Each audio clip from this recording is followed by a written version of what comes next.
Well, welcome into the very first edition of New Zealand Swimming's Take Your Marks, an opportunity every 6 weeks to take you inside the sport you love, whether you be a swimmer, the parents of a swimmer, a volunteer, an administrator, a coach, or you just simply enjoy watching the sport. And just how challenging has 2020 been? Who would have picked COVID-19? We've had lockdowns. We've had athletes unable to access the pool. And so today I thought we'd dedicate this first episode to finding out a little bit more about just how challenging it's been from an administration point of view. Very shortly, we'll hear from the CEO of New Zealand Swimming, Steve Johns. Cameron Leslie will update us on the para-swimming community. We'll hear from a new member of Swimming New Zealand staff and plenty from the high performance program. But first up, CEO Steve Johns, and I asked him how challenging COVID-19 had been through his eyes. Yeah, well, it's been very challenging. I think the pace that it came on and the pace that we had to go from planning for major national events to all of a sudden shutting the doors and emptying the pools was very challenging indeed. And I think, like all the sports, it was the pace in which we had to make decisions about were events going to be postponed. We went through a period of 500 spectators, 100 spectators. Would we run the event? Would we cancel it? So the pace of all that happened at the start was very, very challenging. And obviously we entered the lockdown phase, and swimming, you need water, so the sport basically ground to a halt. So getting us out of lockdown and back in the pool was the big challenge for us, but we're there. From a high performance point of view and from an event point of view, how much communication between yourself, the Minister of Sport Grant Robertson, and I guess the likes of the New Zealand Olympic Association, High Performance Sport NZ? Yeah, there's been a lot, particularly with High Performance Sport New Zealand. We're talking with them, like a lot of sports, around how we could get the borders open for sports people. There's been a lot of talk around, well, New Zealand doesn't have COVID. It'd be great for athletes to be able to come here and train. Obviously they can't do that at the moment, but we really need to understand about when that might happen and what opportunities that would mean for in terms of us promoting New Zealand as a safe training and racing environment. You're going through those negative times, were there some positives that came out of it, some learnings that you can now apply going forward? Yeah, absolutely. I think from the athlete's perspective, a lot of athletes realise that they can get into their dryland training, that there's a lot that they can do at home or away from the pool.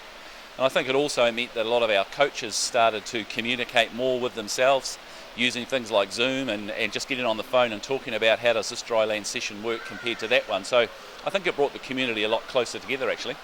And in regards from an administration point of view, did it give you then time to maybe put emphasis on other areas of the sport? Yeah, absolutely. I think like a lot of sports, we sat during that lockdown and really reflected on what we were doing, what was important to us as an organisation, and how we saw swimming going forward for the next 10, 20, 30 years. So we've had a good hard look at what we're doing and realised that there's a lot more that we could do using technology. We've got a fantastic coaching community out there. I think there's a lot more that we can do to bring them together and just make sure we're really focusing on all of swimming are the key things for us going forward. Yeah, you've already touched on the importance of Zoom meetings, but I think one thing that's come out of all of this is our ability to communicate and really reach that audience. You're forced to in some way.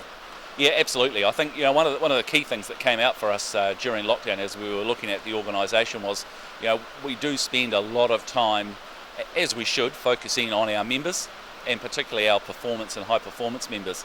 But as you'll know, there's about 1 million people in New Zealand who class themselves as swimmers. And I think as an organisation we need to be looking at ways that we can engage with people who just come down to facilities like this 3 or 4 times a week and swim a couple of Ks and just love swimming but don't want to be competitive swimming, and how as an organisation we can engage with that. So it's reaching that wider community. If you ask people, I consider myself a swimmer but don't necessarily have an affiliation with a club or an organisation. Absolutely. So what can we do as an organisation to help you, maybe with training sets, dryland training, just engage with other swimmers and maybe even come along and have some informal racing? Open water swimming now at the Olympic Games, and we see a lot of competition around the country when it comes to that. What are you doing to sort of move into that space? Yeah, I mean that's been a focus for us over the last few years, is how we can grow the number of people that are competing in open water swimming. Obviously there are some fantastic series that are on around the country, the Banana Boat series, etc. And our own event in Taupo at the start of the year is growing, and we're putting more and more emphasis on the New Zealand Open Water Championships and really see that as a way as hopefully getting some success at Olympics at some point in the future. So I don't want to put you on the spot, but there is I guess in the back of your mind and planning in and around potentially sort of New Zealand becoming sort of Stadium Aotearoa and the possibility of hosting some international meets potentially? Yeah, absolutely. That's what we're looking at. First and foremost, from a training perspective, there'll be nations all around the world that'll be looking for bases to come and train. So we'd love to be able to offer that in our pools around the country. And then from an international event perspective, absolutely, there's some events that we could bid for going forward, but until we get certainty around what the border's going to look like, it's very hard to plan for it. Just a message to the swimming community, to the clubs out there? Well, I guess first and foremost, thank you for their perseverance and their resilience over the lockdown. I mean, for all of those clubs out there who were, right into their training sessions, into their programs, their membership drives, all of a sudden to be basically out of the water. But to see the way that they've bounced back, the membership's looking good, clubs are back in the water, communicating well, so it's a really testament to their resilience. So a big thank you to all of the clubs around the country. Well done to Steve Johns. I would not want to be a CEO of any national sports organisation in 2020. A very tough job indeed, balancing so many aspects of the sport in such trying times. But he is a class act indeed. Well, there is a new member of Swimming New Zealand. He's come over from Australia to get involved on the event side of it. His name is Dale Johnson. And the first question I asked Dale was, how was he enjoying his time in New Zealand? I really love the country over here. There's so much to do in the outdoors, being an outdoors person. So weekends, go and visit all the different places around the North Island so far. It's been really good. I actually grew up on an island in the Gippsland Lakes, so country Victoria. It was a really nice spot. Obviously a lot of wakeboarding, a lot of swimming, but Australian rules football was my big sport over there, so I tried that one a fair bit.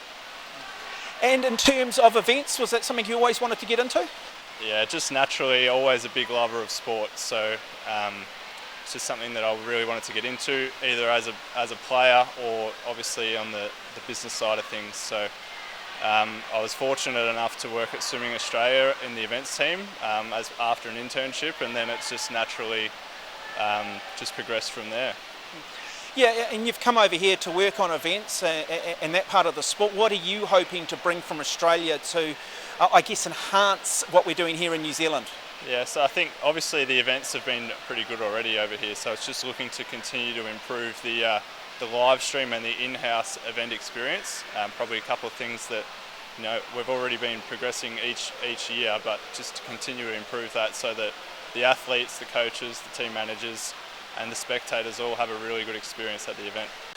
Dale, just how difficult is it though trying to take an event and making it sort of commercially savvy and bringing the entertainment component to it, but at the same time making sure that you're not encroaching on the performance of the athletes?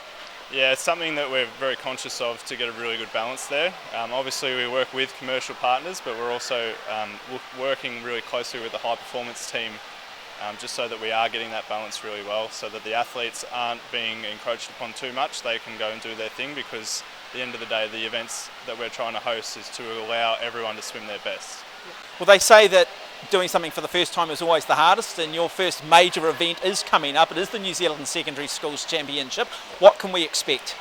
Yeah, so with the New Zealand Secondary School Champs, we've got a really big number of competitors coming. It's a record number to Hamilton. Also the record number of schools and record number of relay teams entered. So really excited in that regard to everyone get down to Hamilton and put on a really good meet. It's a good opportunity for everyone to get back into competition after the lockdown that we've had. Yeah, let's talk about what we can expect, because there are some new innovations, more emphasis on the relays.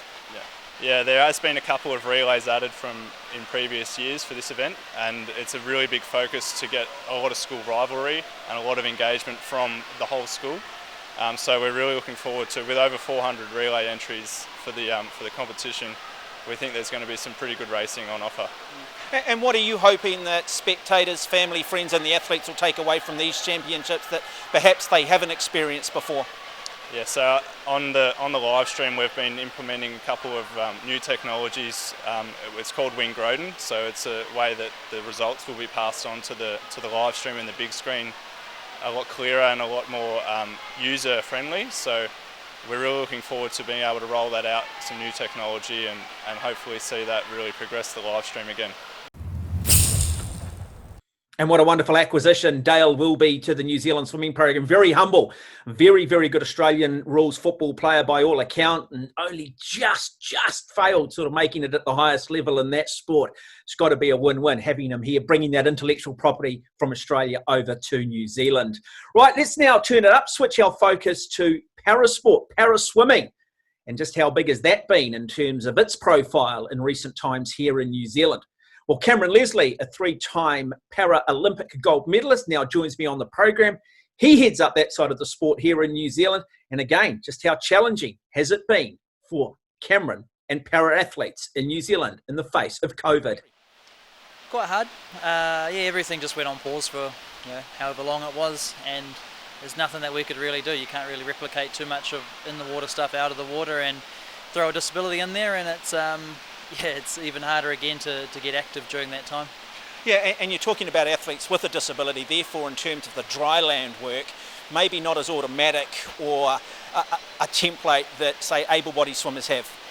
Yeah, exactly, and I guess the fallback options that you have as an able-bodied athlete is different to a para-athlete, so quite challenging. Luckily we've got a good range of impairments across the country and some good coaches who got creative with their para-swimmers and managed to find a way to get them active, but for some it was definitely much harder. Yeah, let's talk about the para-swimming space. I mean, yourself, the likes of Sophie Pascoe, Mary Fisher have been great in terms of promoting the profile of the sport. Have we seen that now starting to come through? Have we seen their influence, your influence, impact people with disabilities in getting involved in sport? I think the household names sort of growth of, I think the profile of the likes of Sophie and Mary over the years has really helped the profile of paraswimming, and it is seen as a sport that if you've got an impairment you can go and do it. The hard bit that goes with that is that the range of impairments, intellectual impairment space is something that's so untouched in this country that it's not really funny. It's so much growth to happen in that space, but I think we're definitely seeing more young people come through and choose swimming from an earlier age, and it is a lot of it to do with the likes of Sophie's profile and the success that she's had, but also the sort of person she is as well. And Mary's the same. Mary's so lovely that she would more than happily take time to help a young paraswimmer grow in their sport and to help choose the sport. We're only a small country, we have limited resource, pool space is always a talking point amongst so many different sort of water-based communities. What is the biggest challenge facing paraswimming in this country in terms of us, or allowing us to fulfil our potential? Two parts. I think that's that growth at the community level, getting a bigger base to feed from and to normalise in some ways their entry-level paraswimming and the skills that they have at that stage. And it's not a good or a bad, it's so impairment-driven. But then I think as you get older, it's that, and more into that performance space, a lot of it's around the coach education, around knowing, we're not being scared, really. People, and it's a natural sort of reaction, people see an impairment rather than actually seeing what a swimmer can or can't do, and I think we're in a fortunate place in our sport where our coaches don't always look at the impairment first, but I think in terms of growing to that next level, if we can work in that space a bit more and have the athletes to fill that space as well, then I think we'll be in a much better picture for the next 10 plus years. Athletes are doing remarkable things at the Paralympics. Is the coaching progressing at the same level as the athletes in this country? Do we have coaches who understand coaching para-athletes? We've got really good coaches and they're not afraid to embrace para-athletes, so for me that's two big wins right off the bat. Hard to when you get into the nitty-gritty because each impairment is slightly different, and hard to when you're trying to do some retrospective education and where the entry-level mindset is for coaches varies from person to person and club to club. So we're not in a bad place.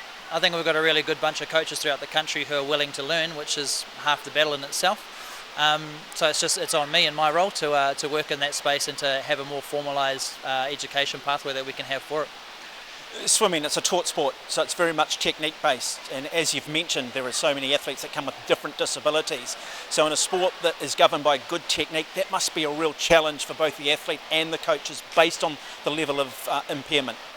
Yeah, and I think it's the way you look at it too. I mean, if you're a paraplegic swimmer, no use to your lower half of your body, well, you're going to focus on body position and pull and making the most of stroke length. So it's about stripping it down and actually looking at what are you trying to teach a swimmer and then compare that to an impairment type, because yeah, it's all too easy to think about leg drag, but you go, what's the solution to the leg drag? Is better body position. How do you do that? Drive the head down, etc., etc. Looking at in a slightly different way. I've always been curious by this question. Do you point the athlete towards a particular stroke based on their disability, or do you allow the athlete to choose, and then, as you've alluded to, just work around perhaps some of the challenges technically that go with that? I think for me it depends on the swimmer. Depends what they like, what strokes they like, what's a good race for them, what's their strengths and weaknesses as a person. Having said that, I mean, you can look at the international stage and go, what impairment types are good in that particular race, and you can direct based on that. 50 metre freestyle, for example, a hand amputee or an arm amputee, you would assume would be faster off the blocks than a leg amputee. Makes a good suit for someone like that, but yeah, it's a bit of both really. It depends on a swimmer's strengths, weaknesses, maybe a club's strengths and weaknesses in terms of what swimmers they generally produce. But yeah, there's so many different ways you can go around it, but I'm a big fan of playing into what's the strengths and weaknesses of the swimmer and what do they enjoy or not enjoy doing. And are you happy with the pathways? Yeah, real happy. We're in a really good place at the moment actually, and the changes which have happened in the last year and a half, 2 years, massive in terms of having a start to finish in some ways, just even domestically for age groups. We're finally at that point now where there aren't any glaring holes and lack of opportunity in those spaces, and that's something that's only just happened in the last few months. Have we got the depth? We've doubled in numbers in the last 2 years, so we're getting the depth. I still want it to double again in a few years' time. I think there is the demand there to grow even more, but it's that walk before we can run, so let's make sure we've got a good process there to actually feed them into. You don't want to have 100 people banging at your door and you go, oh geez, where do I send you? Wow, just how inspirational are our para swimmers. Just watching that footage of Cameron himself training in his day, simply remarkable. The strength work, the dedication required. Well done to Swimming New Zealand, well done to the athletes, and we look forward to following their progress in future episodes. I thought we'd finish the first episode of Take Your Marks with high performance sport. Amanda White, Gary Francis joined me on the program to talk about the challenges COVID-19 have put in front of them, what the future looks like, and some of the plans they've got in place going forward. Well, I think, Mark, we were getting ready for Olympic trials. So everything, in terms of preparation, athletes, coaches, communication was all around getting ready for that. And we tried really hard to keep the trial on until the last possible minute. So basically our athletes were all left up in the air. So our first objective was to make sure that it was clearly communicated to them, look, it's okay, we just got to sit tight and wait. There were a lot of people that were, obviously anyone that wants to go to the Olympic Games and it's called off were disappointed, but overall there was a lot of people who were just left in limbo. So yeah, so that was the first problem we had to overcome, would you say? Yeah, I think the toughest part of it to begin with was the uncertainty. There are so many different opinions and viewpoints on whether the Olympics would or wouldn't go ahead. I think once people got around the mindset of just living every day as it came, things became better. As soon as they made the call to postpone the Olympic Games, you could feel the change, the positive change immediately, couldn't you? Yeah. Not just from a swimmer perspective and coach perspective, but also within the organisation as well. So I guess what we did was, the first challenge was once our trials were postponed, we attempted, along with everybody else in every other sphere of society, to look at, well, when are we going to plan to do it? So we had plan A, which became plan B, which became plan C. So the key thing was, I think, was to keep communication going throughout all of that, to explain, look, this is the situation, this is what we want to do, this is what we're trying to plan for, but of course we don't know what's going to happen next. And I think that helped us in terms of getting acceptance from the swimming community. We said, look, we haven't got all the answers here, this is what we'd like. If it happens, great. If it doesn't, we will, we'll go to the next plan. And we got a pretty positive response from that. And I think for athletes particularly who were really up in the air, at least it gave them some hope that, well, if this doesn't work, they're already thinking of what's coming next. So that was really important for us. Yeah, and it's also key to remember that this is still ongoing. We're probably on plan L or M at the moment. But there's a hell of a lot of stuff that we still don't know. But I think we've really successfully been able to do with the coaches and the athletes is through that constant communication. They've seen that we've got their back. So I think that's been a good thing to come out of this. In terms of keeping the athletes motivated, let's just take Lewis Clareburt as an example. Wonderful success at Commonwealth Games, World Championship medal. Yes, nationals and swimming at a national level is important, but they're aspiring. Keeping them motivated, was it difficult? Probably in Lewis's case, less difficult than with some others because of the nature of the young man. But certainly I've had conversation with Lewis where he had some dark moments. I think for Lewis and a lot of the others, it was about using that time to make the most of it. So Lewis actually almost took a mental break for the first part. Lockdown meant he couldn't train, he couldn't do what he would normally do, and he was in a good enough position mentally to go, right, okay, I'll just shut off, I'm just going to leave swimming alone for a while, I'm just going to look at some other things that are really important. When there were rumours that we might be able to get into the pool, that things might start to happen, and they weren't happening, I think Lewis, like a lot of the HP athletes, started to get a little frustrated and a little worried. And that was when I think our communication was really important, saying, look, well, as soon as A, B or C happens, we'll be able to go, and giving him a little bit of reassurance there. I think that the whole New Zealand situation helped as well, that they were looking around, seeing that the rest of the world was still probably worse off than them. That helped us, that helped us to say, look, don't worry, when we do get back in, we'll be have a chance to get ahead of the game. But motivation for one or two of them was a big issue. Yeah, and obviously we've been quite lucky that COVID, the lockdown for us, didn't last too long. So I think the periods of their lack of motivation were quite short.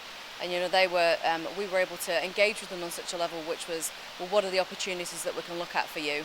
Okay, we'll go away, we'll assess that, we'll look into this, and then we'll come back. And we tried our hardest to work with HPSNZ, to work with this facility to facilitate one athlete coming in or two athletes coming in at certain times of the day. So there was always a little bit of hope that they would be able to get back in the water, not too far in the future. Obviously, it didn't pay off, and we weren't actually in level 2 or 3 able to get in the water. But we're quite lucky that we obviously got to level 1 very quickly, compared with the rest of the world, and then they got back in the water. And obviously, you've seen that Ali Gallia has returned.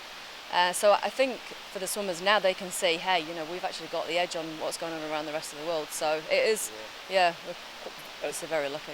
Yeah. And I think that from the coaches' perspective, they were probably initially panicking more because, as you know, coaches like to have their plan in place and they don't like it to be disrupted. And it gave them a chance to go back, reassess, put things together, realise that, okay, we now got another year. Once it was announced about the Olympic Games, we've now got another year. We've had this period of time out of the water, and most of them have turned it around and used it to their advantage. They've got swimmers coming back in who physically may be a little bit less fit, but they're certainly refreshed, they're injury-free, and they can actually really take a whole year to get it right. I think we made a change to our Olympic qualifying as well. We went from, initially we had our Open Championships in March and a second qualifying meet in the US in May because of we've got a significant amount of US-based athletes. Well, we've scrapped that plan going ahead and we've changed it for, it will be a qualifying period. And we said the qualifying period is basically any Olympic qualifying meet until the day the Olympic qualifying closes. So for coaches, so for athletes, for example, we have an athlete, one of our breaststroke swimmers. He's a very mature male, a great big guy, full of muscles. For him, preparation is really, really long term, and it takes a long while for him to get absolutely right.